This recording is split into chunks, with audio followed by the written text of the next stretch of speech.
11 और 12 सितंबर की रात को थाना खेड़ी पुल के अंदर एक मवई रोड के ऊपर एक ऑटो रिक्शा के अंदर एक अज्ञात डेड बॉडी जो है वो मिली थी और इसे देखने में प्रारंभिक देखने में सामने आया था कि उसकी गला दबा करके हत्या की गई है और उसी संदर्भ में जो एफआईआर खेड़ी पुल पुलिस स्टेशन के अंदर एफआईआर नंबर 395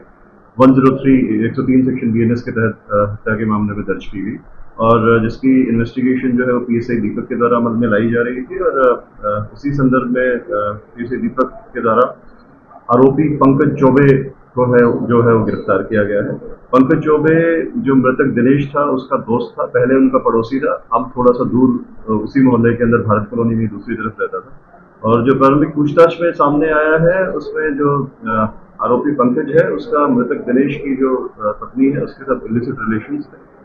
और जिस बारे में दिनेश ने अपनी वाइफ का फोन जब चेक किया तो उसे इस बारे में जब पता लगा तो उसकी जो पत्नी थी उसने आरोपी से बात करना बंद कर दिया जिस के कारण आरोपी ने लगातार उससे बात करने की कोशिश की लेकिन जब उसकी पत्नी ने उससे बात नहीं की तो उसने डिसाइड किया कि दिनेश को अपने की हत्या करने का उसने प्लान बनाया जिसमें दूसरा उसके साथ कोई शामिल नहीं था, खुद ही उसने इस वारदात को जो है अंजाम दिया। घटना की जो रात थी 11 और 12 सितंबर की उस दिन उसने मृतक को दिनेश को बुलाया और एक शमशान रोड पर मवई रोड पे ले जा करके एक प्लास्टिक की रस्सी से उसका गला घोट करके उसकी जो है हत्या कर दी। उसके बाद वहां से फरार हो गया और इन्वेस्टिगेशन के अंदर जब पुलिस के द्वारा जांच शुरू की गई तो उसमें जब पंकज चौबे जो है वो संदेहजनक जब पाया गया तो उसे पूछताछ के लिए बुलाया गया और पूछताछ में सामने आया कि उसी के द्वारा इस हत्या को जो है अंजाम दिया गया था। आरोपी को गिरफ्तार किया गया है और आरोपी से जो रस्सी जिससे उसने दिनेश का जो गला घोटा था उसे बरामद कर लिया गया है। साथ में 300 रुपए जो मृतक की जेब में थे वो भी आरोपी ने निकाले थे, वो पैसे भी बरामद कर लिए गए हैं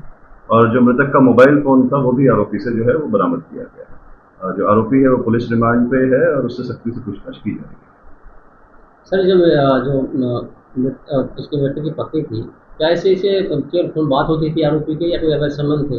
जो पूछताछ में आया है उन दोनों के बीच में अवैध संबंध थे और जो फोन पे उन लोगों की बात होती थी वो दिनेश को मृतक को जो फोन चेक करने से उस बारे में पता लगा था और उसके बाद उसने अपनी धर्मपत्नी को इस आगे जो आरोपी से बात ना करने के लिए कहा था लेकिन आरोपी लगातार इस चीज के लिए उसकी जो पत्नी है उसके पास लगातार संपर्क करने की कोशिश कर रहा था। जब नहीं हुआ तो उसने अल्टीमेटली जो मृतक दिनेश है उसके साथ इस तरीके की वारदात जो है वो करना डिसाइड किया। क्या मृतक की पत्नी की सहमति के साथ ये हत्या को अंजाम दिया गया था या उसका कोई रोल नहीं? इन्वेस्टिगेशन में इस पहलू की डिटेल से जो है जांच की जा रही है। अभी तक जो मृतक की पत्नी है उसका इस मामले में किसी भी तरीके की कॉन्स्पिरेसी में कोई संलिप्तता सामने नहीं है। जैसा कि पूरा ब्लाइंड मर्डर था, पुलिस के आरोपी के गिरफ्तार तक हाथ कैसे पहुंचे, क्या क्लू मिला?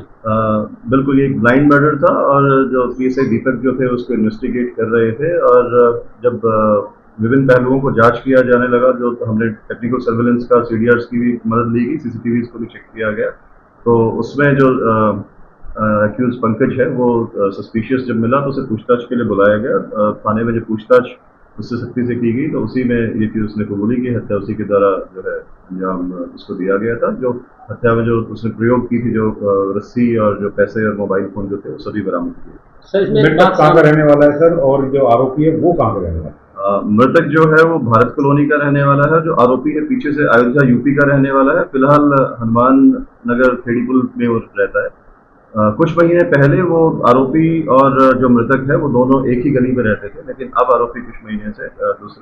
उसी मोहल्ले में थोड़ा दूर रह रहा है। क्या करता है आरोपी सर? जो आरोपी है वो बेरोजगार है, कोई काम नहीं करता। जो मृतक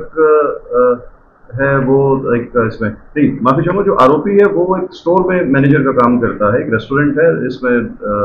वर्ल्ड स्ट्रीट के अंदर और वो उसमें एक स्टोर कीपर का काम करता है और जो मृतक है वो ऑटो चलाने का काम। सर जैसा कि इसमें एक बात सामने आई थी कि जब